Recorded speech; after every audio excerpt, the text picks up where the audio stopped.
Last class में हम लोगों ने एंड किया था अपना इमेज गैलरी के ऊपर। ठीक है, आज हम लोग सीखेंगे इमेज स्प्राइट्स।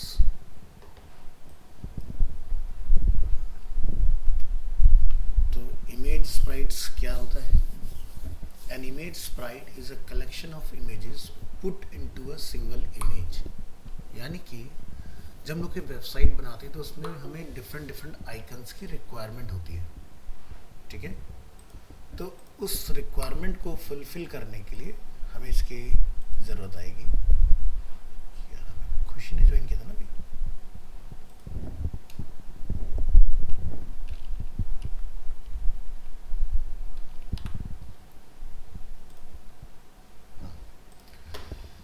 तो जैसे कि आप यहाँ देखेंगे ये 3 डिफरेंट आइकन है हमारे पास। तीनों क्या है, एक साथ एक ही इमेज में है। ठीक है, बट हम इसको CSS की टेक्निक से, जहाँ पर होम आइकन की रिक्वायरमेंट होगी या बैक की रिक्वायरमेंट होगी या नेक्स्ट की रिक्वायरमेंट होगी, उस हिसाब से यूज़ करेंगे इसको। ठीक है, तो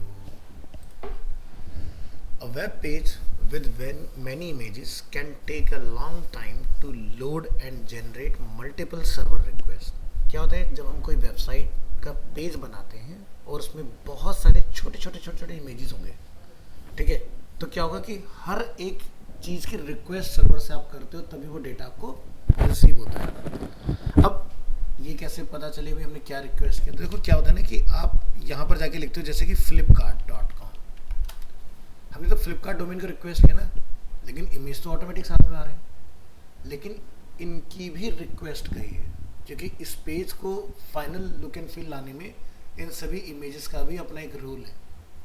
तो यानी कि जितनी इमेजेस आप बाय डिफ़ॉल्ट यहाँ देख रहे हैं, उतनी इमेजेस की रिक्वेस्ट सर्वर पर चली है, तभी ये आपको इमेजेस डिस्प्ले हो रहे हैं। तो सोचो कि अगर ये जैसे कार्ट का आइकन हम लोग देख रहे हैं, यहाँ पर सो मैनी आइकन्स हैं, यहाँ पर आइकन्स हैं, इसमें भी आइकन्स हैं, देख रहे हो ना? तो ये छोटे आइकन्स काफ़ी लोड बढ़ाते हैं। तो इसको डील करने के लिए क्या टेक्निक है? स्प्राइट्स। ठीक है, so using image sprites will reduce the number of server request and save bandwidth. ठीक है, आइए,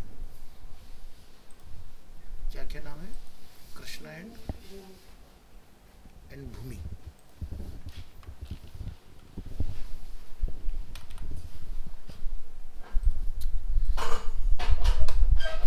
तो अभी जस्ट हमने स्टार्ट ही किया था, काफ़ी वेट करने के बाद। तो आज का टॉपिक हमारा जो चल रहा है वो है स्प्राइट्स। स्प्राइट्स यानी कि ग्रुप ऑफ इमेजेस, जिसका हमने एक अभी लाइव एग्जांपल समझाया था। एक बार फिर से रिपीट कर देता है। An image Sprite is a collection of images put into a single image. जैसे कि हम यहाँ पर देख रहे हैं, ये मल्टीपल इमेजेस को हमने एक जगह पर क्लब किया हुआ है।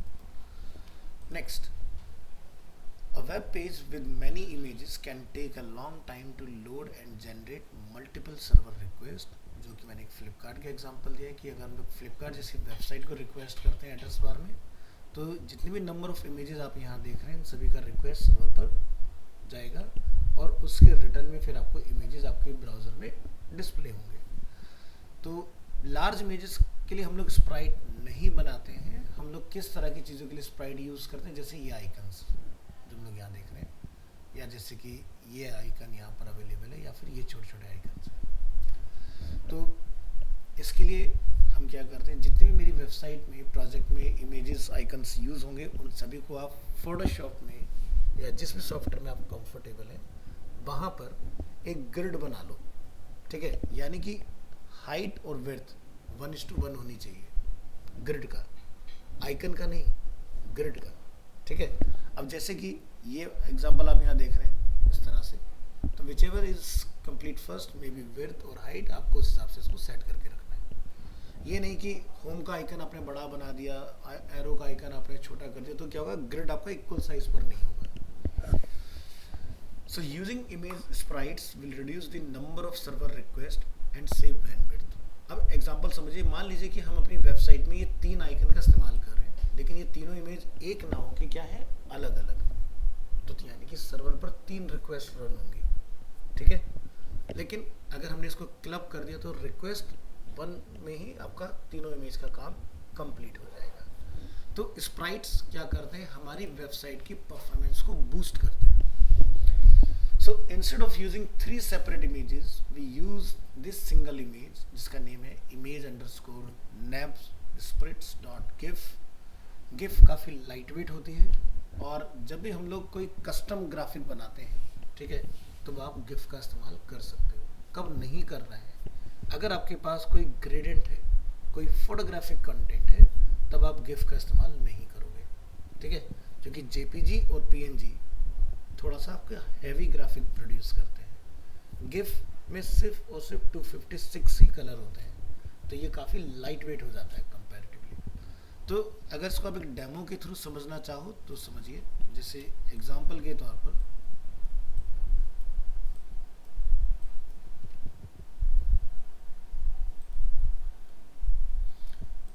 अगर हम किसी फोटोग्राफिक कंटेंट के साथ जाते हैं, जैसे कि ये हमारे पास एक इमेज है, right click and duplicate layer into new document, unwanted pixels remove.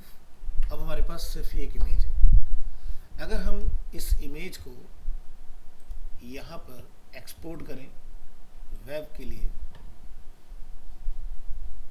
तो पीएनजी में इसका साइज कितना आता है, 388.8 KB, काफ़ी बड़ा साइज है।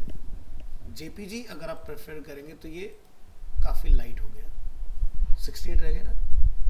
अगर हम गिफ का यूज़ करते हैं, ठीक है, तो यहाँ पर आप देखोगे 133.5 KB हो गया। अब ऐसा क्यों हुआ, क्योंकि गिफ्ट तो हमने पढ़ा भी लाइट वेट होता है। ये इसलिए हुआ क्योंकि यहाँ पर नंबर ऑफ कलर्स जो है उसकी वजह से, क्योंकि जितने ज़्यादा नंबर ऑफ कलर होंगे उतना इमेज हैवी बनता है, ठीक है। तो ध्यान रखना, फोटोग्राफिक कंटेंट में सबसे लाइट वेट जो ग्राफिक बनता है वो जेपीजी से बनता है। अब इलस्ट्रेशन के केस में बात करते हैं। मान लीजिए हमने कोई ग्राफिक खुद से बनाया, एग्जाम्पल के लिए ये एक वेक्टर कंटेंट है, इनटू न्यू डॉक्यूमेंट, ठीक है। तो इसको आप ध्यान से देखें, यहाँ पर ये एक वेक्टर शेप है, क्योंकि अगर आप यहाँ से U प्रेस करेंगे या ये आप यहाँ देखोगे स्मार्ट ऑब्जेक्ट के अंदर डबल क्लिक करेंगे तो ये आप देख सकते हैं शेप दिखाई दे रहा है हमें।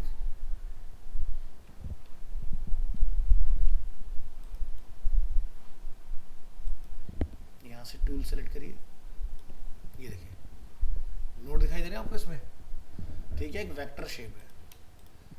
वेक्टर शेप को भी अगर आप उसके ओरिजिनल साइज से बड़ा करते हो तो वो पिक्सलेट होता दिखाई देगा, बट ये पिक्सलेट स्क्रीन की वजह से हो रहा है, ओरिजिनली ये पिक्सलेट नहीं हो रहा है। मैं इसको अगर अपस्केल करूं यहाँ पर कंट्रोल टी के साथ, इसमें कोई भी आपको लॉस नहीं मिलेगा।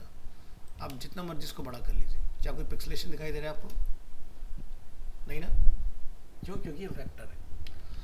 तो जब हम कोई इलस्ट्रेशन बनाते हैं तो हमें ये ध्यान रखना है कि ऐसे केस में अगर आप इसको पीएनजी बनाओगे, अब कितना साइज है, 102.7 KB। अगर मैं इसको गिफ बना देता हूं तो कितना रह गया, 61.64 KB, है ना, क्योंकि कलर बहुत लिमिटेड है इसके अंदर। जेपीजी आप इसको बनाओगे तो ये कितना आ रहा है, 99.56 KB। अब देखो समझ में आया ना, जब इलस्ट्रेशन आपका हैंडमेड होगा, टेलर मेड होगा, उस केस में जेपीजी हैवी ग्राफिक बनाएगा। तो जेपीजी ध्यान रखना मोस्ट सुटेबल बनता है कैमरा कैप्चर्ड इमेजेस के लिए, ना कि इलस्ट्रेशन के लिए। दूसरा, जेपीजी ट्रांसपेरेंसी को भी सपोर्ट नहीं करता है ना। अगर आप यहाँ देखोगे तो ये क्या हो गया, सॉलिड हो गया ना, हमें तो ट्रांसपेरेंट चाहिए।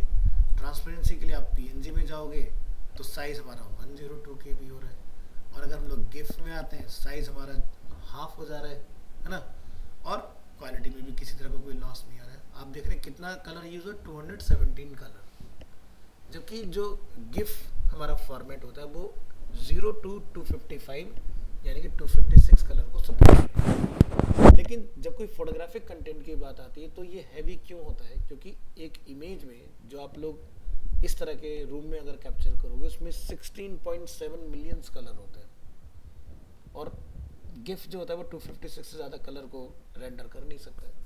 तो क्या होता है, मैक्सिमम कंप्लीट करने के चक्कर में आपको हैवी इमेज बना देते हैं। तो समझ में आ गया गिफ कहाँ इस्तेमाल करना है। सर गिफ का इस्तेमाल ही नहीं होता है लेकिन स्मार्टली, यानी कि ग्राफिक या इलस्ट्रेशन आपने बनाया हो, वो फोटोग्राफ ना हो तब। चलिए आगे बढ़ेंगे। इसी वजह से हमने यहाँ पर क्या यूज़ किया है, गिफ इमेज। क्यों? क्योंकि खुद का बनाया हुआ है, इसलिए। आगे बढ़ो। With CSS, we can show just the part of the image we need. In the following example, the CSS specifies which part of the image to show. So यहाँ पर ये एक इमेज है हमारे पास, हमने यहाँ पर लिखा है URL और आगे हमने क्या लिखा है 0 and 0। ठीक है, इसका क्या मतलब हुआ, X और Y में इमेज की जो बिगिनिंग होगी वो 0 0 कोऑर्डिनेट से होगी। ठीक है, यानी कि जैसे हम लोग फोटोशॉप में अगर यहाँ पर है तो ये आप देख रहे हो ऊपर 0 दिखाई दे रहा है और एक यहाँ 0, यानी कि मेरा जो इमेज होगा वो यहाँ से शुरू होगा जहाँ हमारा क्रॉस हेयर दिखाई दे रही है। ठीक है, वैसे इस चीज़ को हम लोग ऑलरेडी यूज़ भी कर चुके हैं। जैसे कि आप देखते हो ना सेंटर, इसकी जगह पर टॉप राइट बॉटम, तो कीवर्ड भी है left centre right top middle bottom. ठीक है, बट यहाँ पर हम लोग इसको बिल्कुल लेफ्ट से शुरू करेंगे, तो इसलिए क्या डाला है 0 0। रन करेंगे तो यहाँ पर आप देखेंगे आपकी तीनों इमेज एक साथ आपको यहाँ पर डिस्प्ले हो जाएंगे। अब आप इसको ये बताओगे कहाँ तक आप इसको दिखाना चाहते हो वो पार्ट। तो यहाँ पर हम क्या करेंगे, एक नया एग्जाम्पल बनाएंगे। जब मैं आपको यहीं पर दिखा देता हूँ, इसी के अंदर ही देखो हमने तीनों इमेज को यहाँ पर डिफाइन किया है। अगर आप ड्रैग करोगे इसमें तो ये तीन अलग अलग हैं, 1 2 3 तीनों अलग अलग आ रहे हैं। तो 0 0 पर कौन सा इमेज है हमारा, होम का इमेज। कोड पर नजर डालिए, इधर आइए। फिर हमने क्या लिखा है इसमें -47 जो हमारा दूसरा इमेज है, और थर्ड वाले में हमने कितना लिखा है -91। ये कैलकुलेशन किया है, इसको जरा समझ लेते हैं। तो फोटोशॉप में आओ इस इमेज को लेके,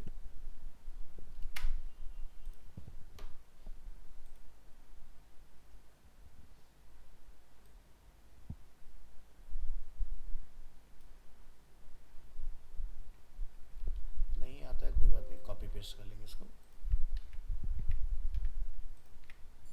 क्या करेंगे आप यहाँ से right click, copy image, new document, create and paste image.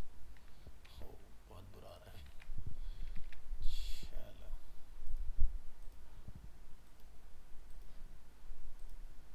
URL copy करेंगे। अब फोटोशॉप में ओपन करिए इसको, ये देखिए अब बढ़िया सारे इमेज। अब यहाँ पर फर्स्ट वाले के लिए हमने क्या लिखा था 0 0, सेकंड वाले के लिए हमने लिखा था -41। वो क्या था, लाइन तक का पार्ट आप यहाँ देखें। ठीक है, ये आपका जो एरिया है इसको हम लोग माइनस कर रहे हैं वहाँ पर। तो जैसे कि इसको बंद करिए और इस वाले पार्ट में ये कितना था 47 सॉरी, और एग्जैक्ट वैल्यू देखो कितना आ रहा है विड्थ में 47 आ रहा है। जब आप इस वाले पार्ट पर जाओगे तो इन दोनों का टोटल करोगे, कितना वैल्यू आया 91।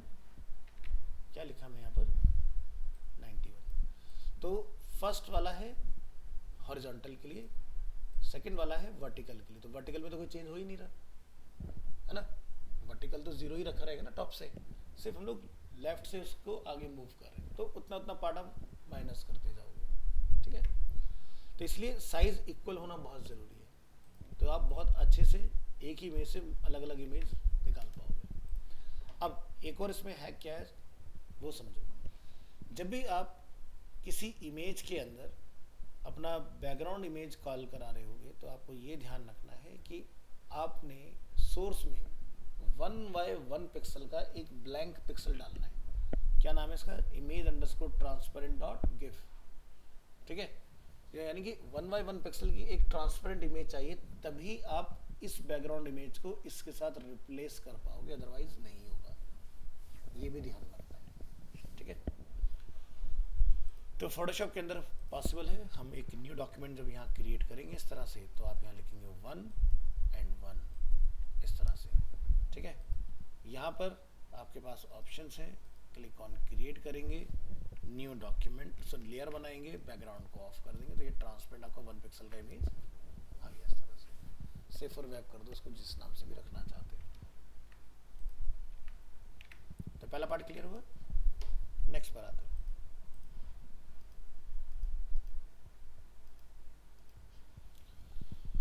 सो इमेज सोर्स जो हमने ट्रांसपेरेंट डिफाइन किया, only defines a small transparent image because the source attribute can not be empty. The displayed image will be the background image we specify in CSS. Next, width 46, height 44 defines the portion of the image we want to use, and background में हमने जो define किया 00 along with URL defines the background image and its position from left and top 00.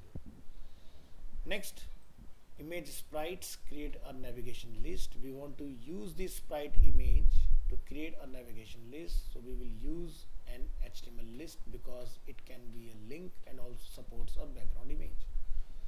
तो example open करेंगे, तो इस बार आप देखेंगे गैप के साथ हमने कुछ डिफाइन किया हुआ है,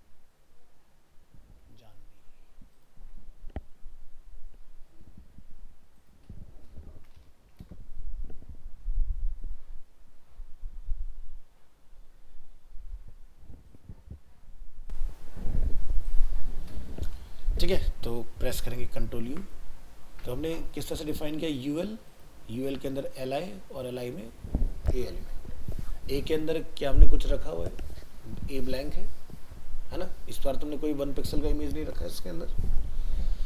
तो क्या किया हमने यहाँ पर, ध्यान से देखिए, नेव लिस्ट को फाइंड करिए।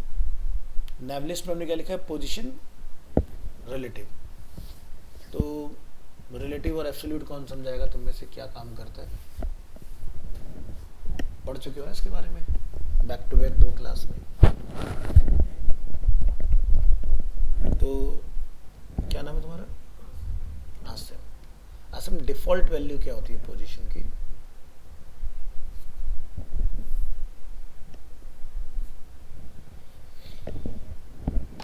आप दोनों बताना चाहोगे क्या होती है डिफॉल्ट वैल्यू?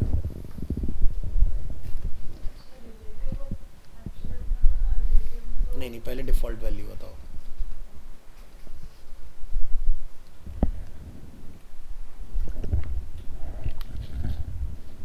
ऑनलाइन से कोई बताना चाहेगा, हैंड रेज करो।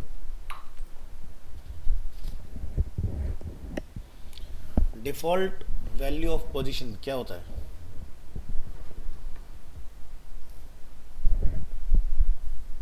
निकिता,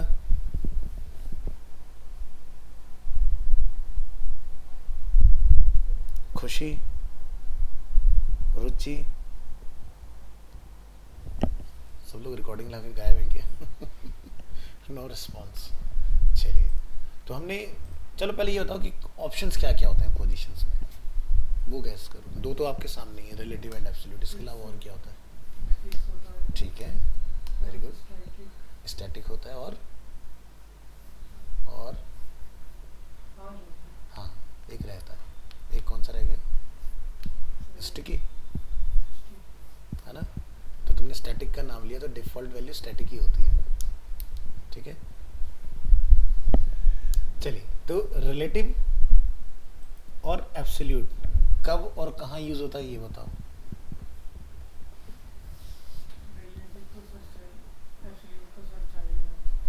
रिलेटिव एब्सोल्यूट का चाइल्ड होता है, चलो इसका उल्टा कर दो, है ना। एब्सोल्यूट जो होता है वो रिलेटिव का चाइल्ड होता है, ठीक है।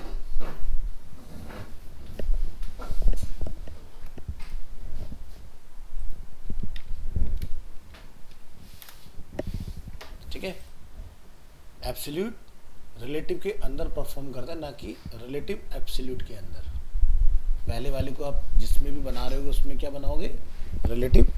तो यहाँ पर आप क्या नोटिस करें, नेव लिस्ट को हमने क्या बनाया, पोजीशन रिलेटिव। नेव लिस्ट क्लास किसकी है, यूएल की है। रिलेटिव हमने किसको यहाँ डिफाइन किया था, नेव लिस्ट को। एब्सोल्यूट हमने किसको डिफाइन किया, एल आई किसका चाइल्ड है, यूएल का। यही बना ना इसका। चलो इसके बाद हमने क्या लिखा, मार्जिन पैडिंग अगर एल आई के अंदर कोई है तो वो जीरो हो जाए, क्योंकि बाय डिफॉल्ट आपने देखा होगा जब भी हम लोग कोई एल आई यूएल या ओएल में बनाते तो वो थोड़ा सा मार्जिन मेंटेन करता है ना। और जितने भी एल आई आइटम्स होते हैं, एलिमेंट्स होते हैं, वो न्यू लाइन में आते हैं क्योंकि ब्लॉक होते हैं। इसके बाद बुलेट्स ना आए तो हमने क्या लिखा, लिस्ट स्टाइल नन, आप टाइप भी लिख सकते हो। पोजीशन को हमने लिखा है एब्सोल्यूट और टॉप से हमने क्या डाला है 0, ताकि बिल्कुल टॉप से अलाइन हो गया बढ़िया से। इसके बाद नेव लिस्ट के अंदर हमने ए एलिमेंट डिफाइन किया हुआ है, ठीक है। तो हमने यहाँ पर ग्रुप सेलेक्टर का यूज़ किया है, दिखाई दे रहा है ग्रुप, जब भी कॉमा आ जाए तो क्या होता है ग्रुप सेलेक्टर। तो हाइट कितनी हो जाए 44, ठीक है, और डिस्प्ले क्या हो जाए ब्लॉक, किसका ए एलिमेंट का, ठीक है। तो क्या होगा, ए एलिमेंट बाय डिफॉल्ट हाइट को कंटेन नहीं करता है क्योंकि ए होता है इनलाइन, तो वो हाइट कब लेगा, जब वो ब्लॉक में कन्वर्ट होगा, ठीक है। इसके बाद हमने यहाँ पर 3 आईडी डिफाइन किए अलग अलग, ठीक है, होम, प्रीवियस और नेक्स्ट। लेफ्ट से हमने रखा है 0 और विड्थ रखा है 46, क्योंकि 47 रखेंगे तो बॉर्डर भी आ जाएगा उसके अंदर, है ना। और बैकग्राउंड को हमने डिफाइन किया और पोजीशन का लिख दिया 0 0। फिर हमने प्रीवियस वाला डिफाइन किया, तो हमने लेफ्ट से रखा है इसको 63, ठीक है, और विड्थ कितना रखा है यहाँ पर 43, क्योंकि हमारे आइकन की विड्थ है, और यहाँ पर -47 है। ये तो आपको पता चली गया माइनस क्या हो रहा है ना। इसी तरह से लेफ्ट से 129 और हमने यहाँ से माइनस किया 91। अब ये जो वैल्यू है इसमें कन्फ्यूजन ना हो रहा होगा आपको, ये क्या चल रहा है। देखो सीधी सी बात है, पहला आइकन जो है वो कहाँ पर है, बिल्कुल इधर लेफ्ट में। अब जितना भी इसका साइज है उसको छोड़ोगे तो ये बनाओगे, तो हमने क्या करा, यहाँ पर 63 का लेफ्ट से गैप मेंटेन किया है। अगर नहीं करोगे तब क्या होगा समझो, ये आइकन यहाँ देखिए,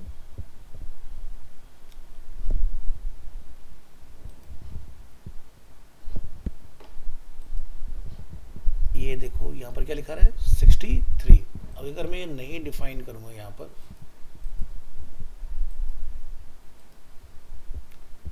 और एक और में डाल रखा होगा हमने यहाँ पर, यहाँ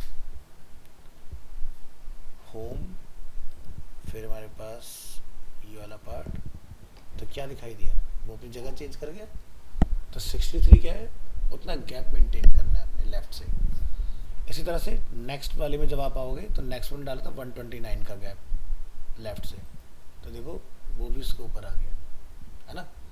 तो ये जो हम लोग पार्ट यहाँ डिफाइन करें, लेफ्ट से हमें कितना गैप रखना है, ये इसलिए इस्तेमाल हुआ है। इसका आइकन के लिए कुछ नहीं है, जो एल आई के अंदर ए एलिमेंट है उसके गैप की हम लोग बात कर रहे हैं, ठीक है।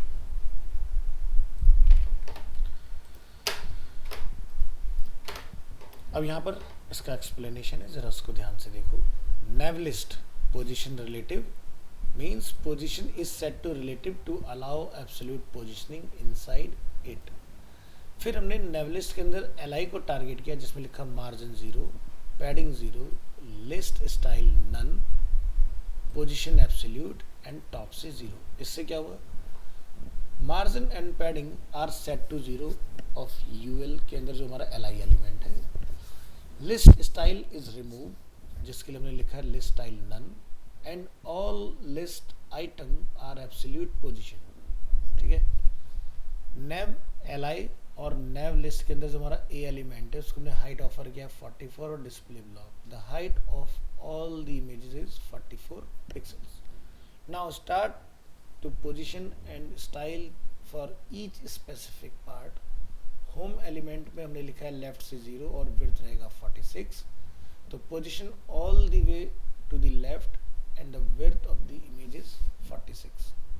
फिर हमने बैकग्राउंड में यहाँ पर इमेज को कॉल कराया इसके अंदर, तो ये वाला जो होम का विड्थ हमने लिखा है ये है आपका एलिमेंट का विड्थ, और ये जो हमने लिखा है होम एलिमेंट के बैकग्राउंड में, तो 46 पिक्सल के अंदर आपकी इमेज उसमें डिस्प्ले हो रही है। तो यही आपकी प्रैक्टिस सभी के ऊपर यूज होती जा रही है। तो आप यहाँ देखेंगे कि 46 पिक्सल हमारा क्या है, जो हमने विड्थ रखा है उसमें हमें कुछ एक्स्ट्रा स्पेस रखना है, ठीक है। तो हमारा जो विड्थ हुआ यहाँ पर वो कितना हो गया टोटल करने के बाद 43। इसी तरह से 47 और जो हमारा आइकन है 1 पिक्सल का डिवाइडर है इसके अंदर, तो ये हमारा 47 आ गया। इसी तरह से 63 और प्रीवियस जो 43 था उसको हमने टोटल करा इसके अंदर, तो हमारा 91 आ गया इसके अंदर। इस तरह से आपका ये काम चलेगा। अब बात करते हैं हमें होवर अगर करना हो कि यूज़र डिफ़ॉल्ट देखे तो इस तरह से दिखाई दे और माउस लेके जाए तो कलर कुछ डिफरेंट हो जाना चाहिए, ताकि हमें पता लगे कि हम इमेज के साथ इंटरेक्ट कर रहे हैं। So image sprites hover effect, now we want to add a hover effect to our navigation list. तो इसके लिए होवर सेलेक्टर आपने यूज़ करना है। The hover selector can be used on all elements, not only on links. So our new image, जिसका हमने name के साथ अंडरस्कोर होवर यूज़ किया है, contains 3 navigation images and 3 images to use for hover effect. Because this is one single image and not 6 separate files, so there will be no loading delay when a user hovers over the image। तो single request में आपके पास क्या होगा, 6 image आएगी server से, और आप बस उसको अपनी पोजीशन के हिसाब से चेंज करा लोगे। तो यहाँ पर हमने लिखा है होवर के ऊपर इस बार -45, पहले क्या था सिर्फ हॉरिजॉन्टल था, इस बार वर्टिकल भी होगा, क्योंकि जब यूज़र इसको माउस ओवर करेगा तो इसकी हाइट है 45, तो -45 होगा तो ये इमेज इसकी जगह पर आ जाएगी। इसी तरह से -45 जब लोग बैक वाले एरो को यूज़ करेंगे प्रीवियस वाले को, तो ये इमेज ऊपर होगा। अब आप यहाँ रन करके देखें, ठीक है। तो पहले सिर्फ हम लोग x में माइनस कर रहे थे, अब आपको x और y दोनों में माइनस करना है होवर इफेक्ट लाने के लिए। ये इसके पीछे का कोड आप देख सकते हो यहाँ पर। तो पहले क्या था, -47 0, -91 0, जो कि आप ऊपर देख रहे हैं ऑलरेडी। होवर कराने के लिए बस हाइट को हमने इस बार मैनिपुलेट करा है। नेक्स्ट आते हैं एट्रीब्यूट सेलेक्टर के ऊपर। एट्रीब्यूट सेलेक्टर हमारा किस तरह से काम करता है, तो जैसे एग्जांपल के तौर पर आपने बहुत सारे HTML में एलिमेंट्स पढ़े थे जब तक हमने बेसिक्स HTML पढ़ा था। जैसे हेडिंग के अंदर अलाइन एट्रीब्यूट होता है, एट्रीब्यूट की वैल्यू लेफ्ट सेंटर राइट होती है। आपने ए टैग पढ़ा था जिसके अंदर टारगेट होता है, टाइटल होता है, टारगेट के अंदर ब्लैंक होता है, न्यू होता है, ठीक है, या सेल्फ होता है। तो ऐसे बहुत सारे आपके एलिमेंट्स हैं जिसके अंदर कोई ना कोई एट्रीब्यूट और उसकी वैल्यू थी। तो हम किसी एलिमेंट के नेम से तो कंट्रोल कर ही सकते हैं। अब मान लो जैसे मेरे पास 2 पैराग्राफ है, और अगर आप CSS में जाके लिखोगे ऊपर P एलिमेंट और आपने कलर सेट किया रेड, तो क्या होगा, दोनों पैराग्राफ का कलर रेड हो जाएगा। बट क्या हो कि मेरे पास P एलिमेंट है लेकिन दोनों के अंदर अलाइन एट्रीब्यूट में एक में सेंटर और एक में राइट है। तो अब अलाइन के बेसिस पर आप दोनों एलिमेंट को कंट्रोल कर सकते हो। यही आपका attribute selector. It is possible to style HTML elements that have specific attributes or attribute value, यानी कि एट्रीब्यूट का नेम से भी कंट्रोल हो सकता है, एट्रीब्यूट के अंदर वैल्यू क्या है उससे भी कंट्रोल किया जा सकता है। तो पहले देखेंगे attribute. The attribute selector is used to select elements with a specific attribute. तो ए एलिमेंट है, उसके अंदर हमारा एट्रीब्यूट क्या है, टारगेट। ध्यान रखना जब एट्रीब्यूट की बात आएगी तो मेन ब्रैकेट का आपने इस्तेमाल करना है, ठीक है। एक मिनट लीजिएगा। सो यहाँ पर हम ए एलिमेंट के अंदर टारगेट के बेसिस पर कंट्रोल करेंगे। ओपन करेंगे एक लिंक, प्रेस करते हैं Ctrl+U। यहाँ पर हमारे पास मल्टीपल लिंक्स हैं like home, service, about, portfolio and contact. अगर हम रिक्वेस्ट करें ओनली ए, तो सभी का बैकग्राउंड में क्या कलर दिखाई देगा, येलो। बट हमने यहाँ पर फाइंड आउट किया टारगेट को, जिस भी ए एलिमेंट में टारगेट हो, ठीक है, वैल्यू से मतलब नहीं है, ओनली टारगेट एट्रीब्यूट से मतलब है हमारा, तो उसका बैकग्राउंड कलर येलो हो जाना चाहिए। तो देखो टारगेट के बेसिस पर हो गया हमारा कलर चेंज। तो ये हुआ एट्रीब्यूट सेलेक्टर। अब बात करेंगे वैल्यू के बेसिस पर। तो हमने यहाँ पर लिखा है इस बार attribute value selector is used to select elements with a specified attribute and value. Target की वैल्यू जहाँ पर भी अंडरस्कोर ब्लैंक हो उसको अफेक्ट करो।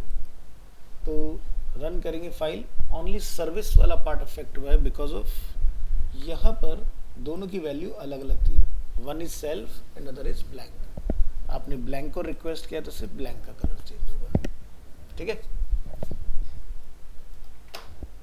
नेक्स्ट अब यहाँ से एडवांस चीज़ें स्टार्ट होंगी आपकी इसमें, जैसे कि एट्रीब्यूट में आप देखेंगे tilde equal to value selector. इसका क्या मतलब हुआ?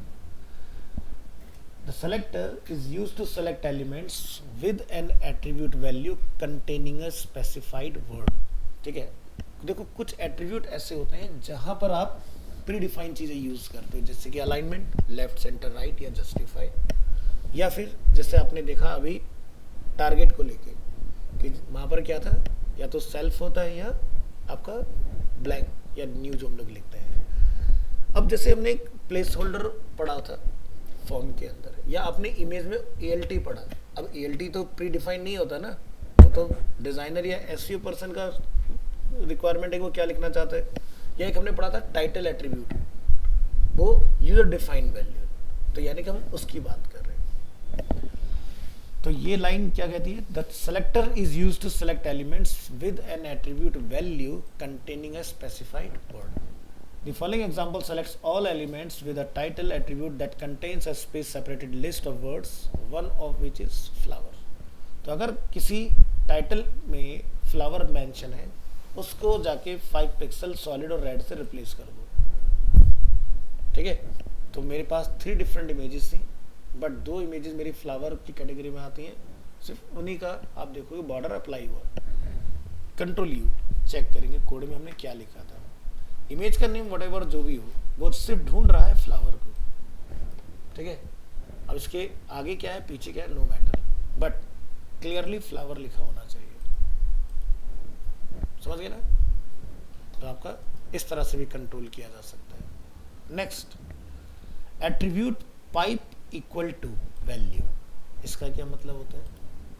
अच्छा पहले यहाँ ऊपर देख लो। The example above will matches elements with the title flower only, summer flower, flower new, but not title my dash flower अगर आपने लिख दिया, या फ्लावर्स अगर आपने लिखा है तो काम नहीं करेगा, क्योंकि जो हम रिक्वेस्ट कर रहे हैं उससे मैच नहीं कर रहे हैं। हाँ, आगे आपको ऐसा भी मिलेगा कि चाहे यहाँ पर फ्लावर्स लिखा, लेकिन वो उतना ढूंढ के भी चेंज कर देगा। कंट्रोल्स है हमारे पास। The selector is used to select elements with the specified attribute whose value can be exactly the specified value or the specified value followed by a hyphen। ठीक है, तो यानी कि हाइफन का जिक्र आ गया। तो यानी कि यहाँ पर आप देखेंगे the value has to be a whole word either alone like class top or followed by a hyphen top text। तो वो इसको ढूंढ रहा है। ठीक है, या तो इंडिविजुअल हो या अलॉन्ग विद हाइफन हो। तो यहाँ आप देखेंगे 2 पार्ट में हमारा कलर चेंज हुआ है। प्रेस करेंगे कंट्रोल यू, दोनों में क्या लिखा है? Top header, top text. Top यहाँ लिखा था लेकिन हाइफन नहीं था, तो इसलिए उसमें चेंज नहीं हुआ है। ठीक है, थर्ड ऑप्शन इसको बोलते हैं कैरेट। ठीक है, ये आपके कीवर्ड पे अवेलेबल होता है नंबर 6 के ऊपर। ठीक है, तो कैरेट ऑपरेटर का काम किस तरह से होगा? Attribute caret equal to value, selector is used to select elements with the specified attribute whose value start with the specified value. यानी कि जैसे भी इस वाले एग्जांपल में आपने देखना, थर्ड वाले में चेंज नहीं हुआ ना, लेकिन अब होगा चेंज, क्योंकि स्टार्टिंग किससे हो रही है? टॉप से हो रही है ना। तो अलग अलग सिनेरियो है, आप बहुत अच्छे से कंट्रोल कर सकते हैं। तो यहाँ पर हम लोग ओपन करेंगे। इस बार क्या दिखाई देता है? तीनों में चेंज हुआ है। अब नो मैटर आपने हाइफन लगा के लिखा है या विदाउट हाइफन लिखा है, उसको मतलब है टॉप को ढूंढने से। लेकिन कहाँ? बिगिनिंग में। इन बिटवीन होगा नहीं चलेगा, बिगिनिंग में होना चाहिए। नेक्स्ट, डॉलर इक्वल टू, इसका मतलब the selector is used to select elements whose attribute value ends with a specified value। अब एंड की बात आ रही है, एंड के लिए डॉलर। तो यहाँ जाइए, प्रेस कीजिए कंट्रोल यू और ध्यान से देखिए लास्ट में क्या लिखा है? Test test test. कैसे लिखा है? अंडरस्कोर हाइफन, विदाउट अंडरस्कोर और हाइफन। लेकिन आपने ओनली इस तरह से लिखा है, लेकिन उसमें टेस्ट का कोई जिक्र नहीं, तो वहाँ पर कोई भी चेंजेस आपको देखने के लिए नहीं मिलेगा। फिर आता है एस्ट्रिक्ट। ठीक है, इसमें क्या होगा? Selector is used to select element whose attribute value contains a specified value. ठीक है, अब वो कहीं भी हो, आगे हो, बीच में हो, पीछे हो, तो यहाँ जाएंगे। हम दो चीज़ें ढूंढ रहे हैं, कहीं पर भी क्या कॉन्टिन्यूटी में टी ई लिखा हुआ है या नहीं।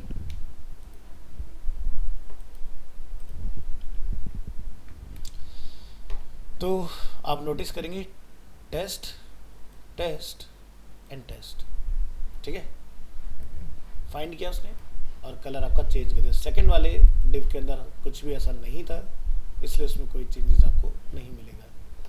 तो इतने सारे आपके पास तरीके हैं, star, dollar, caret, pipe and tilde. ये सभी सिंबल्स आपके कीबोर्ड में जो नंबर्स होते हैं 1 2 3 4 5 6 नम पैड के ऊपर नहीं, अल्फ़ाबेट्स के ऊपर जो आपको मिलता है, क्वाड्री की पैड के पार्ट में आपको मिल जाएंगे।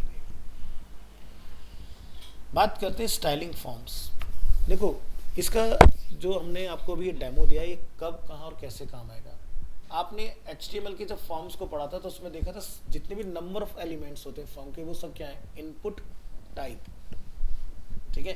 अब मान लो कि आपने 5 to 10 इनपुट्स का यूज़ किया है और आप रिक्वेस्ट करते हो कि भाई फॉर्म के अंदर इनपुट एलिमेंट का कलर चेंज हो जाए, तो इनपुट टाइप बटन भी होता है, इनपुट टाइप टेक्स्ट भी होता है, ईमेल भी होता है, नंबर भी होता है, सारे इनपुट टाइप भी होते हैं। तो क्या होगा, सबका एक जैसा रिजल्ट आपको मिलेगा।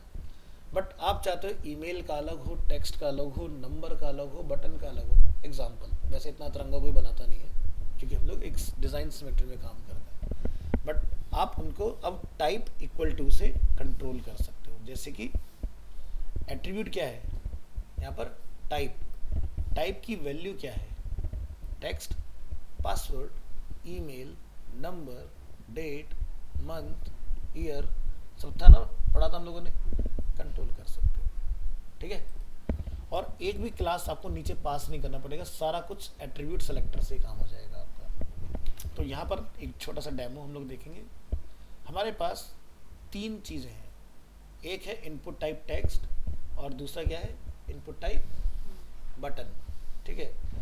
कंट्रोल यू प्रेस करेंगे और यहाँ पर आप देखेंगे टाइप बटन, तो हमने बटन को देखो कंट्रोल किया, यहाँ पर टाइप किया टेक्स्ट, तो हमने इनपुट के अंदर कंट्रोल किया इस तरह से। अगर हम टाइप ना डिफाइन करते तो क्या होता, दोनों इनपुट एक जैसा ही बिहेव करते हैं, ठीक है। तो प्रैक्टिकली समझो ज़रा, फाइल को लेते हैं, ओपन करेंगे with Notepad, control O, request करेंगे इस URL को, और थोड़ी देर के लिए मैं यहाँ से इस पार्ट को और इस पार्ट को कट कर लेता हूँ। अब मुझे बताओ आउटपुट क्या होना चाहिए, इतने समझदार तुम हो चुके हो।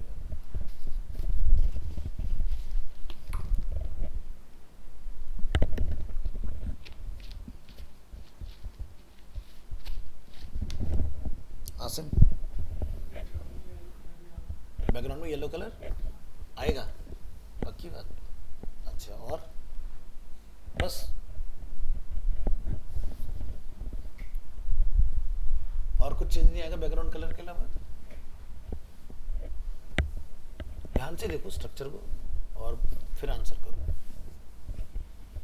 दोनों क्या है, इनपुट है। तो क्या होता है कि जब दोनों सेम है, यहाँ पर विड्थ कोड रीड करेगा 150, नीचे है 120, तो दोनों की विड्थ 120, तीनों की विड्थ 120 हो जाएगी, है ना। फिर क्या है, डिस्प्ले ब्लॉक, तो ये वाला पार्ट भी ब्लॉक ही आएगा ऑटोमेटिकली। मार्जिन दोनों जगह पर अलग अलग है, तो कंसिडर होगा नीचे वाला, ठीक है, ठीक है। यहाँ पर ये सारा पार्ट आ गया, और कलर नीचे नहीं है तो कलर रिप्लेस नहीं हो, तो येलो कलर भी आएगा। चलो कंट्रोल एस करते हैं और एक बार ज़रा रिलोड करके देखते हैं। हाँ, मार्जिन नीचे वाला क्यों लिया, क्योंकि यहाँ पर और ऊपर वाले में आप देखोगे ना, तो ऊपर वाले की वैल्यू क्या थी, 10 पिक्सल थी, लेकिन नीचे वाले की वैल्यू क्या होगी, टॉप राइट बॉटम से 0 हो गया, लेफ्ट से 35 कंसिडर हो गया। मैंने क्या बोला, जो कीवर्ड उसको मिलेगा वो रिप्लेस हो जाएगा। अब येलो कलर नीचे नहीं था तो येलो रिप्लेस नहीं हुआ, अगर नीचे येलो कलर या कुछ और होता है तो वो भी रिप्लेस हो जाता है। कैसे, लिखिए यहाँ पर, सॉरी स्मॉल में लिखना है, हमने यहाँ डिफाइन किया फॉर एग्जांपल पिंक कलर, ऐसे रखना नहीं है। क्या दिखाई दे रहा है, हो गया।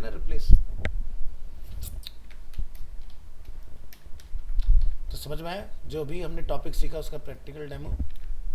तो ऊपर वाला है टेक्स्ट और नीचे वाला क्या है? वचन। अब ये देखो समझदार हो जाएगा, उसको पता है कि यहाँ टेक्स्ट की बात हो रही है, यहाँ पर बटन की बात हो रही है। तो डेडिकेटेड जगह पर ही चेंजेस आएंगे, ना कि सारे चेंजेस एक जैसे दिखाई देंगे आपको। ध्यान से देखो, क्या मैंने नीचे कोई क्लास पास की है इसमें, या कोई ID? Class equal to ID equal to कुछ दिख रहा हो कभी आपको? नहीं है ना? तो डायरेक्ट एलिमेंट, एट्रीब्यूट और वैल्यू उससे कंट्रोल हो गया। ठीक है,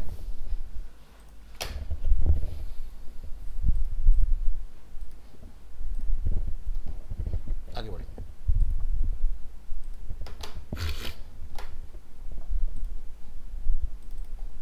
नेक्स्ट टॉपिक है हमारा फॉर्म।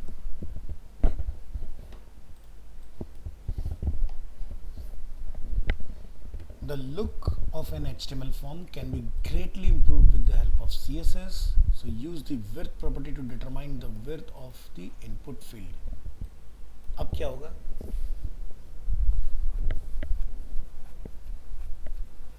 जितने भी हमारे इनपुट होंगे सबकी विड्थ कितनी हो जाएगी? 100%।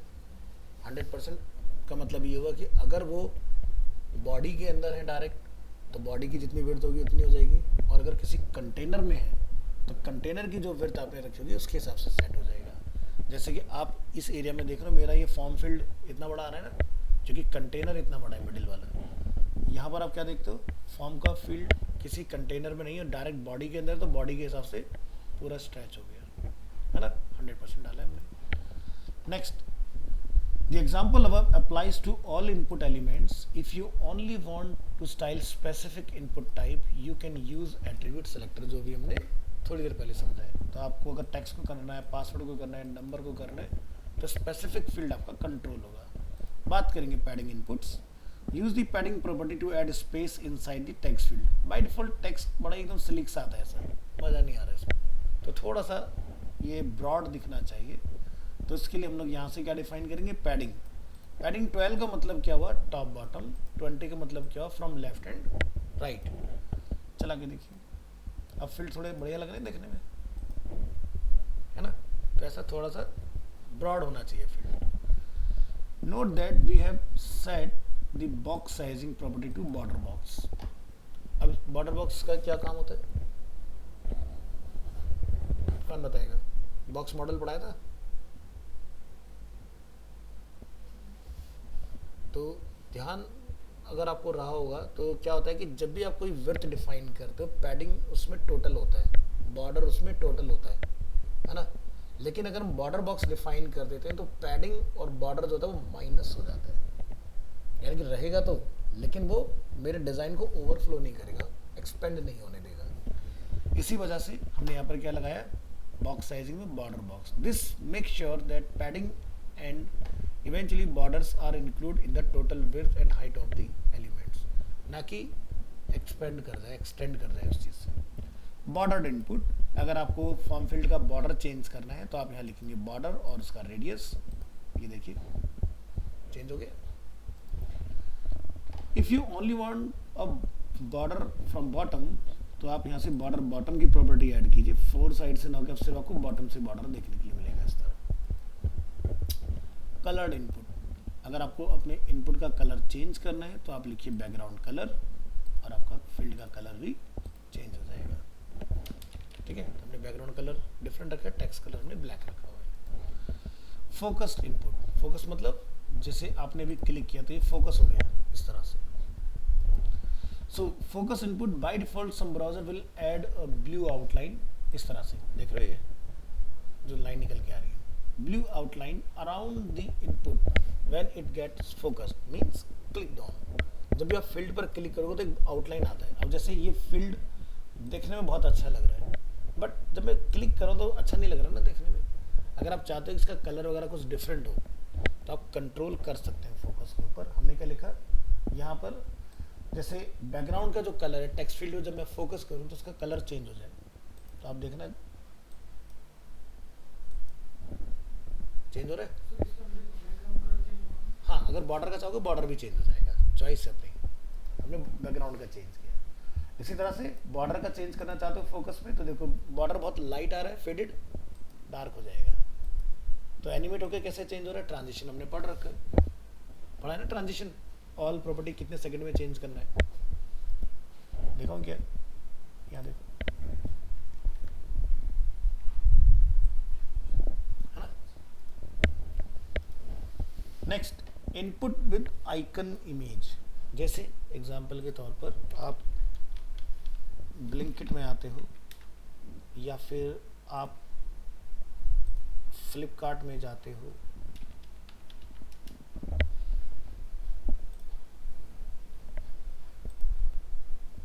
तो यहाँ पर आप देख रहे हो ये हमारा टेक्स्ट फील्ड है, इसमें हमारे पास एक आइकन इमेज है, या जैसे हम लोग ब्लिंकिट में आते हैं तो हमें यहाँ पर एक आइकन दिखाई दे रहा है इसके अंदर, ऐसा कुछ करना चाह रहे हैं तो आप यहाँ देखेंगे इनपुट टाइप टेक्स्ट के अंदर हमने क्या डाला है, बैकग्राउंड इमेज में सर्च आइकन, ठीक है। बैकग्राउंड पोजीशन लेफ्ट और टॉप से क्या रहेगा, लेफ्ट से 10 पिक्सल का गैप एंड टॉप से 10 पिक्सल का gap, repetition no, and padding हमने क्या रखा है, बॉटम से सॉरी लेफ्ट से 40 पिक्सल्स। तो देखो आइकन आ गया इसके अंदर, कोड में जाके देखिए, इसमें देखो हमने यहाँ पर कोई भी इमेज रखा है, हमने इनपुट टाइप टेक्स्ट के बैकग्राउंड में इमेज को कॉल किया, लेफ्ट और टॉप से 10 पिक्सल का गैप, और पैडिंग हमने यहाँ पर डिफाइन किया है पूरे फील्ड का, टॉप से 12, राइट से 20, बॉटम से 12 एंड लेफ्ट से 40। लेफ्ट से 40 क्यों रखा है, अगर नहीं रखेंगे तो कर्सर जो है वो इसके ऊपर ओवरलैप हो जाएगा, यहाँ से नहीं आएगा, समझ रहे ना। लेकिन ये वाला जो गैप है और ये जो गैप है, ये 10 पिक्सल का गैप है आइकन के अंदर। बात करेंगे एनिमेटेड सर्च इनपुट। डिफॉल्ट मेरा इनपुट फील्ड छोटा होगा, लेकिन जैसे भी वो फोकस होगा उसकी विड्थ एक्सपेंड हो जाएगी। कैसे, काफी जगह पे देखा होगा आप लोगों ने, वेबसाइट में बड़ा हो जाता है। अब इसमें कोई भी जादू नहीं है, क्या है बाय डिफॉल्ट हमने इसके विड्थ को 150 रखा है, हमने क्या करा, क्लिक पर उसको फोकस पर 100% कर दिया, तो ऑटोमेटिकली स्केल होके बड़ा हो जाएगा। बात करेंगे styling text areas. Text area यानी कि जो कमेंट एरिया हमारा रहता है, या मल्टी लाइन जो एरिया होता है, जैसे कि ये, इसको कैसे स्टाइल कर सकते हैं। विड्थ जिस भी कंटेनर में हो, बॉडी में है या किसी डिव के अंदर, तो 100% रहेगा। हाइट 150, पैडिंग टॉप बॉटम से 12 एंड लेफ्ट राइट से 20 pixels. Box sizing border box की जो हमने पैडिंग लगाया वो टोटल विड्थ में ऐड ना हो जाए, नहीं तो क्या होगा, 100% प्लस पैडिंग उसमें टोटल में ऐड होगा, तो यानी कि वो बाहर निकल जाएगा, स्क्रॉलिंग बना देगा पेज के अंदर। बॉर्डर का रेडियस, बॉर्डर का कलर, बैकग्राउंड का colour and resize none. Resize none का मतलब क्या होता है, जैसे आप यहाँ देख रहे हो ये कंट्रोल आ रहा है मेरे पास, मैं इसको छोटा बड़ा कर सकता हूँ फील्ड को, लेकिन अगर आपने लिख दिया रिसाइज नन तो ये कंट्रोल नहीं आएगा कॉर्नर में। तो यहाँ देखेंगे हमारे पास टेक्स्ट फील्ड क्रिएट हुआ, हम इसके अंदर टाइप वगैरह सब कर सकते हैं। ये मल्टी लाइन है, एक पर्टिकुलर हाइट के बाद में स्क्रॉलिंग आ जाएगी इसके अंदर। तो रिसाइज नन की हेल्प से ये पॉसिबल हो पाया। अगर मैं रिसाइज नन को डिसेबल करके दिखाता हूँ आपको, प्रेस करेंगे F12, क्लिक, और रिसाइज को मैं बंद कर देता हूँ, तो देखो कंट्रोल आ गया मेरे पास, अब मैं इसको छोटा बड़ा कर सकता हूँ। बट आप नहीं चाहोगे कि आपकी बनी हुई वेबसाइट में कोई इस तरह से खराब करे, ठीक है, खराब उसी का ही होगा यूज़र का, तो आपकी वेबसाइट तो सही रहेगी, क्योंकि जब वो दोबारा आएगा पेज पर वो फिर से सही हो जाएगा। लेकिन ये फीचर क्यों दिया गया है, ये दिया गया इसलिए, जैसे आप बहुत सारी गवर्नमेंट वेबसाइट पर जाते हो जहाँ पर आप कुछ एप्लीकेशन वगैरह डालते हो, आप अगर इतने छोटे फील्ड में आप कोई एप्लीकेशन लिखोगे मल्टी लाइन तो नहीं दिखाई देगा, तो वहाँ पर जब आप लिख लेते हो तो हम उसको इसकी हेल्प से बड़ा करके देख पाते हैं कि हमने क्या लिखा है पूरा टॉपिक एक साथ, और आफ्टर सबमिशन वो वापस से पहले जैसे हो जाता है। तो आपको याद होगा पुराने टाइम में हमारे घर में कीपैड वाले फ़ोन होते थे, तो उसमें कोई मैसेज आता था, मैसेज पढ़ना अपना आप में एक बहुत बड़ा सरदर्द था, 2 लाइनें 3 लाइनें 4 लाइनें, धीरे धीरे वक्त बदलता गया, फिर बाद में पूरा टैबलेट जैसे साइज़ के फ़ोन आ गए, और तो मल्टीपल मैसेज आप वन गो में रीड कर पाते हो। Styling select menu. Select menu यानी कि जो ड्रॉप डाउन हमारे खुलते हैं उसकी बात कर रहे हैं हम लोग, लेकिन फॉर्म के थ्रू जो बनाते हैं सेलेक्ट, और उसके अंदर ऑप्शंस की हेल्प से। पढ़ा था ना हमने फॉर्म के अंदर, तो टैग देख लो ध्यान से, क्या है फॉर्म, उसके अंदर सेलेक्ट, उसके अंदर ऑप्शंस। हमने बस इतना बोला, बैकग्राउंड कलर जो है वो सॉरी जो विड्थ है वो 100%, पैडिंग, बॉर्डर नन, रेडियस और कलर। इससे ही हमारा लुक एंड फील रेडी हो गया। फिर आता है इनपुट बटन।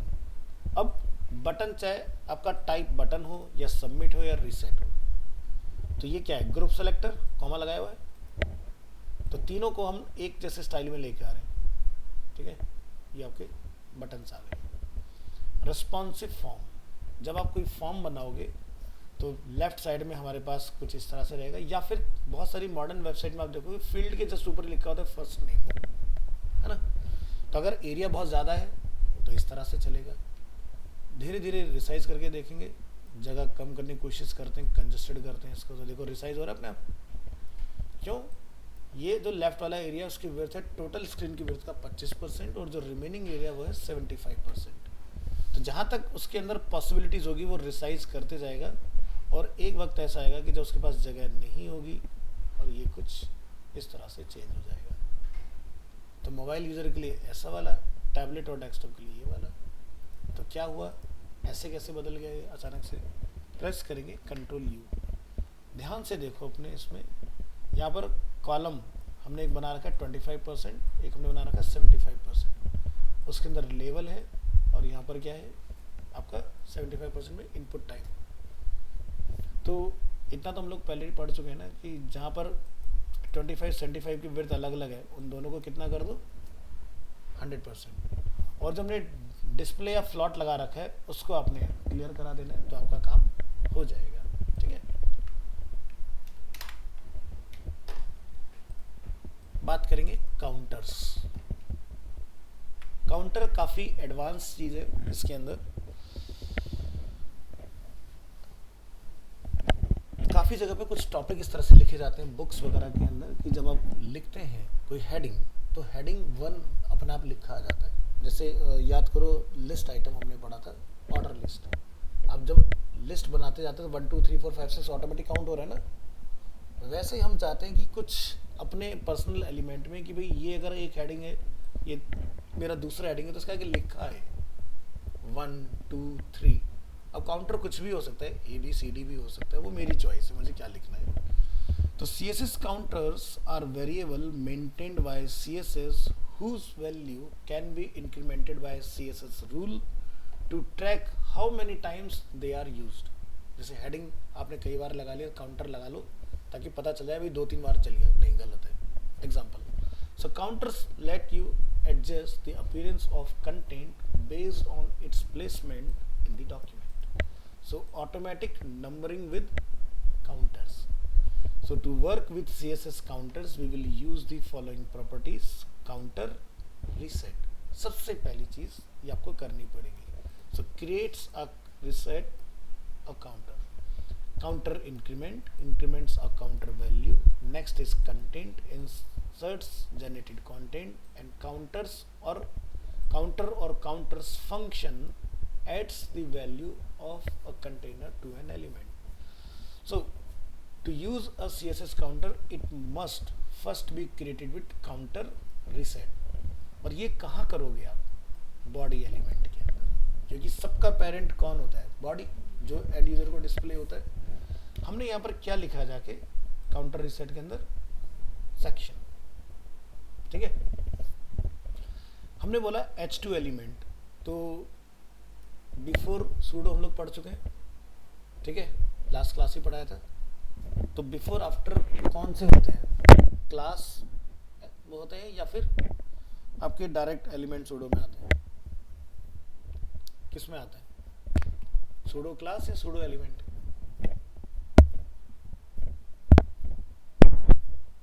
पढ़ा था ना लास्ट क्लास में, before after first letter first line, है ना।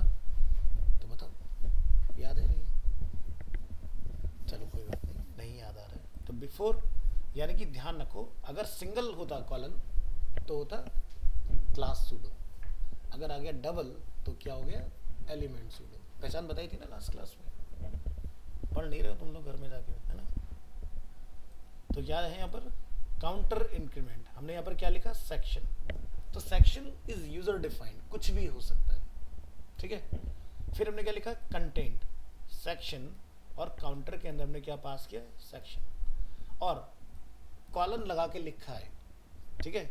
तो सेक्शन क्या होगा, टाइप होके आएगा कॉलन, और उसके आगे जो भी आपने लिखा होगा वैल्यू आपको डिस्प्ले होगी। एग्जाम्पल आप यहाँ देख सकते हो, क्या लिखा है, सेक्शन, जो कि मैंने यहाँ डिफाइन किया था इधर, देख रहे हैं ना ये चीज। फिर हमने क्या लिखा था, कॉलन।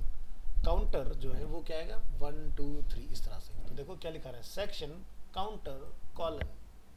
लेकिन अगर आप बोलोगे कंट्रोल ए तो इसे आप पकड़ नहीं पाओगे, क्योंकि ये हमने बॉडी में थोड़ी ना लिखा, ये तो हमने CSS से जनरेट किया है। तो याद होगा जैसे आपको क्यू एलिमेंट हमने पढ़ाया था, ब्लॉक कोड और क्यू से इन्वर्टेड कोड आते थे कर्व। तो जब आप कंट्रोल एक से सेलेक्ट करते थे या ड्रैग करके सेलेक्ट करते थे तो वो सिलेक्शन में कभी नहीं आते थे आपके। तो जितने भी बिफोर और आफ्टर वाले होते हैं ये कभी भी आप ऐसे पकड़ नहीं पाओगे उनको, ठीक है। तो ये हुआ हमारा काउंटर। एक और हमने ऊपर डिस्कस किया था, क्या होता है, काउंटर्स, ठीक है। अब बात करेंगे नेस्टिंग काउंटर्स की। ये तो गए मेन। अब हो सकता है ना सिनेरियो ऐसा कुछ कि भाई 1 के अंदर भी बहुत सारी चीज़ें हो, 2 के अंदर जैसे अभी जितना हम लोग पढ़ चुके हैं, inline CSS, internal CSS, external CSS, तो क्या हो गया वो नेस्टेड, यानी कि ये वाला topic. The following example creates one counter for the page section and one counter for each H1 element, यानी कि sub selection. The section counter will be counter for each H1 element with section value of the section counter, and the subsection counter will be counted for each H2 element with value of section counter, value of subsection counter. Little bit confusing हो रहा है कि क्या बात चल रही है ना, तो यहाँ समझो। तो इतना पार्ट तो मुझे क्लियर है, बॉडी सेक्शन। फिर हमने यहाँ पर इस बार एक और चीज डिफाइन की है, H1 के अंदर काउंटर रिसेट बॉडी का किया, इस बार हमने H1 का भी किया है, और क्या नाम दिया मैंने इसको, सब सेक्शन। चॉइस अगेन आपकी है कि आप क्या लिखना चाहते हो इसमें, संता वंता रोहन मोहन सोहन, मर्जी अपनी है, लेकिन हम मीनिंगफुल नेम के साथ जा रहे हैं, सेक्शन और उसका सब सेक्शन। हमने लिखा H1 के अंदर बिफोर, तो ये तो आप ऑलरेडी यूज कर चुके हैं, इसमें कोई कंफ्यूजन नहीं है। पहले वाले में हमने यहाँ पर कॉलन लगाया था, इस बार हमने डॉट का इस्तेमाल किया है। H2 में हमने जाके क्या लिखा, काउंटर इंक्रीमेंट में सब सेक्शन। तो इस बार ये तो लिखोगे ही, साथ में आगे भी लिखोगे। तुमने यहाँ पर डिफाइन किया content counter section and counter sub section. क्या बन के आया, H1 is a main section, उसके अंदर HTML CSS बूटस्ट्रैप मटेरियल। हम बात करें फिर स्क्रिप्टिंग लैंग्वेज की, जिसमें पाइथन जावास्क्रिप्ट jQuery है। हम बात करें प्रोग्रामिंग लैंग्वेज, जिसमें PHP जावा और C++। तो कितना बढ़िया तरीके से बन के तैयार हो गया आपको। कंट्रोल U प्रेस करेंगे, यहाँ पर क्या लिखा हमने लिखा जब भी H1 आएगा वो सेक्शन 1 होगा। जैसे यहाँ आया तो ये सेक्शन हो गया, ये आया तो एक सेक्शन हो गया, यानी कि सेक्शन 1, सेक्शन 2, सेक्शन 3। उसके बाद H1 के बाद जितने भी H2 होंगे तो वो क्या होंगे, सब सेक्शन। यहाँ देखेंगे सब सेक्शन, तो इसी वजह से ये आपको कुछ इस तरह से स्टाइल होके दिखाई दे रहा है। हमने कहीं नंबरिंग तो पास नहीं की ना, 1 2 3 4 अपना आप हो रहे थे। तो यानी कि उसने पेरेंट से लिया सेक्शन और उसके आगे अपने सब सेक्शन लगा दिए। तो बड़ा अमेजिंग फीचर है एडवांस CSS के अंदर। अब चलो काउंटर्स की तरफ। A counter can also be useful to make outline list because a new instance of a counter is automatically created in child elements. So here we use the counters function to insert a string between levels of nested counters. हमने इस बार OL को target किया। क्यों किया OL को, हमने body को क्यों नहीं टारगेट किया, क्योंकि LI का जो पेरेंट होता है वो कौन होता है, OL या UL। तो हमने लिखा counter reset again section. List का टाइप जो वो हम लोग क्या कर रहे हैं, नन, क्योंकि मेरे नंबर्स आएंगे अपने खुद के लिखे हुए। LI में अगेन हमने बिफोर एलिमेंट सूडो का इस्तेमाल किया है। काउंटर इंक्रीमेंट में लिखा है सेक्शंस, और यहाँ पर हमने लिखा है काउंटर्स, ठीक है, क्योंकि इसके मल्टीपल एलिमेंट्स हमारे पास हैं।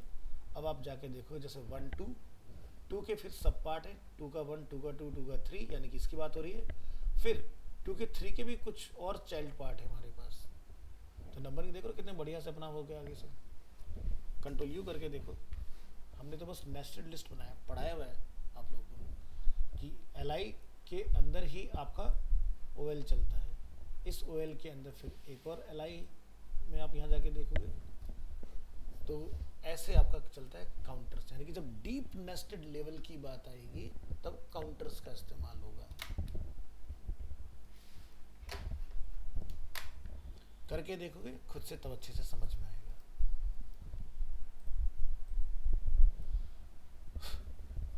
वेबसाइट लेआउट अर्लियर डिस्कस हो चुका है आपके साथ। किसी भी वेबसाइट का एक जो बेसिक लेआउट होता है वो होता है सबसे टॉप में हेडर, नीचे फुटर, हेडर के जस्ट नीचे होता है नेविगेशन, लेफ्ट और राइट में हमारे साइड बार्स रहते हैं एंड मिडिल में मेन फोकस कंटेंट होता है हमारा। तो ये जनरल स्ट्रक्चर है किसी भी वेबसाइट का।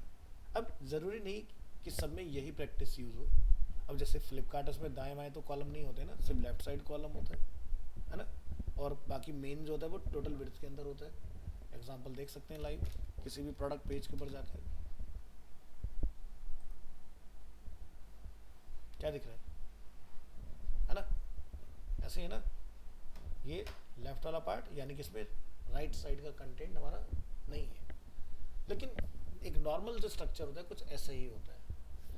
चलिए, so there are tons of different layout design to choose from. However, the structure above is one of the most common and we will take a closer look at in this example.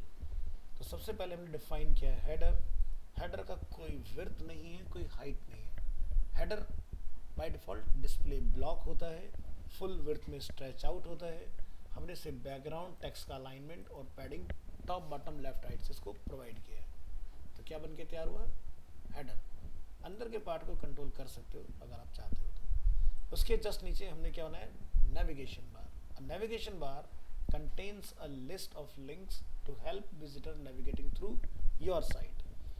तो यहाँ पर हमने एक define किया top नेव, जिसका overflow क्या है? Hidden. Overflow hidden को कौन समझाएगा?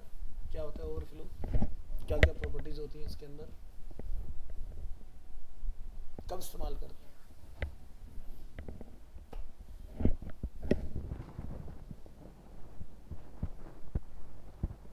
पढ़ा था ना अभी कुछ दिन पहले। अरे वाह, हाँ तो भी बताओ अगर। Very good, good. विजिबल होता है इसके अंदर, और ओवरफ्लो एक्स होता है, वाई होता है। डिफॉल्ट क्या होता है? डिफॉल्ट विजिबल होता है, तभी हमने यहाँ पर उसको पकड़ के हिडन किया हुआ है। ठीक है, तो यानी कि हाँ,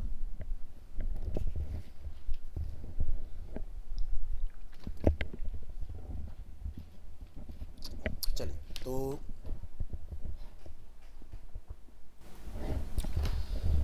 हमारे पास एक टॉप नेविगेशन है।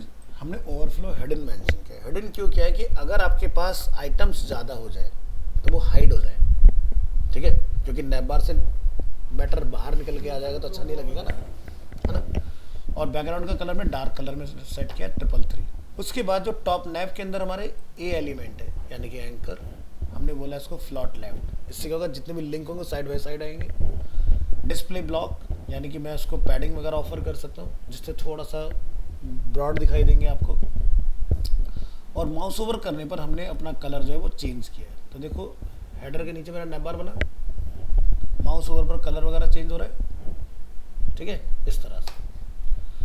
अब मान लो कि मैंने स्क्रीन को बहुत छोटा कर दिया, तो क्या होगा कि ये जो आइटम है ये बाहर नहीं आएगा, नहीं तो क्या होगा? ये बाहर निकल जाएगा ओवरफ्लो में। इसलिए हमने क्या करा? हाइड कर दिया इसको। तो जैसे एग्जांपल के तौर पर amazon.in, बहुत सारे आइटम्स हैं, है ना, छोटा कर लेंगे।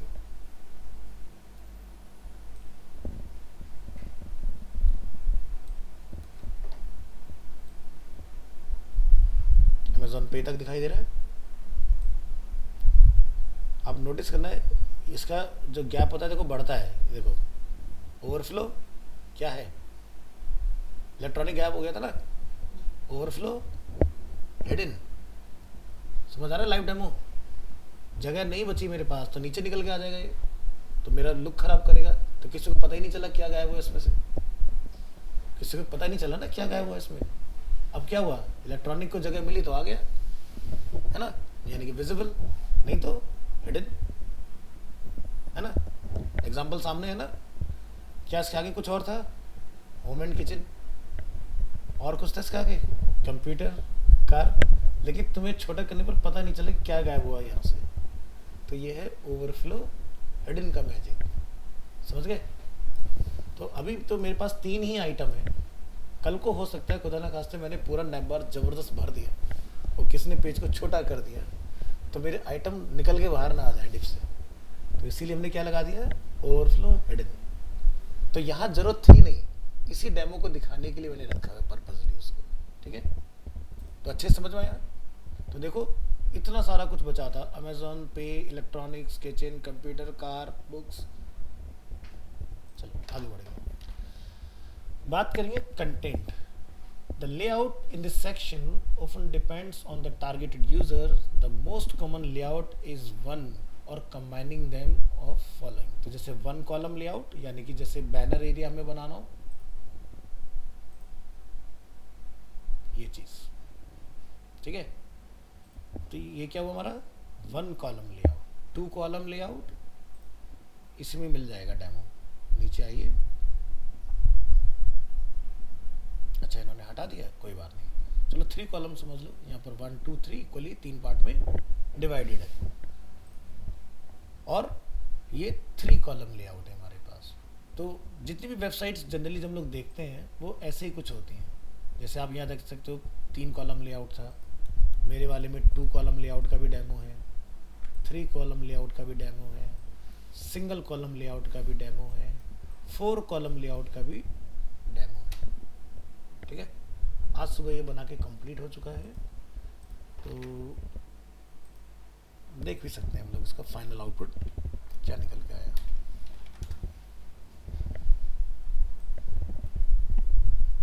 TTS 9 to 10:30 June month.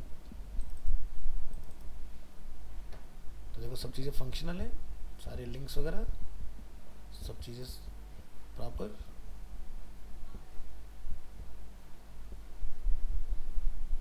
Field वगैरह सब, और 4 कॉलम, है ना।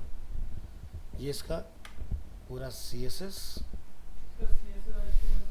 और ये, हाँ भाई वेबसाइट उसी से बनती है, बेस तो यही है। तो चलिए, we will create 3 column layout and change it to 1 column layout on small screen. क्योंकि भाई बड़ी स्क्रीन होगी तो आप इतना बड़ा कॉलम अगर एक प्रोडक्ट दिखाओगे तो अच्छा नहीं लगेगा ना देखने में, भाई जगह ज़्यादा है तो 2 दिखाओ, 3 दिखाओ, 4 दिखाओ, इस तरह से। तो हम यहाँ पर क्या देख रहे हैं, हमने एक बनाया कॉलम। कॉलम में हमने क्या लिखा, फ्लॉट लेफ्ट, मतलब साइड बाय साइड। विड्थ कितना रखा है, 33.33, क्योंकि 100% को 3 पार्ट में डिवाइड करो तो यही रिजल्ट आएगा, है ना। पैडिंग 15। तो अगर पैडिंग डालिए तो ध्यान रखना कि बॉक्स साइजिंग बॉर्डर बॉक्स करना मत भूलना, नहीं तो 33 में पैडिंग भी ऐड हो जाएगी। टेक्स्ट का अलाइनमेंट जस्टिफाई। फिर मैं क्या लिखा, रो आफ्टर, जब ये ब्रेक होगा तो कंटेंट जो भी है उसके अंदर आपके कॉलम में उसका डिस्प्ले टेबल कर दो, क्लियर बोथ कर दो। और मोबाइल में हमने क्या बोला, जो 33 है मेरा कॉलम वो कितना हो जाए 100%। तो देखो 3 कॉलम बन गए हमारे, पैडिंग आ रही है बीच में। अब अगर हम लोग इसको ग्रेजुअली छोटा करें इस तरह से तो क्या होगा, एक टाइम के बाद ये ब्रेक हो जाएगा, हो गया ना ब्रेक। आगे देखेंगे, to create a 2 column layout, जैसे हमने यहाँ पर अभी सिंगल कॉलम के लिए किया है, तो आप यहाँ पर टैबलेट के लिए डिफाइन कर दोगे मैक्स विड्थ 800 पिक्सल, और उसमें विड्थ क्या डाल दोगे 100 की जगह पर 50।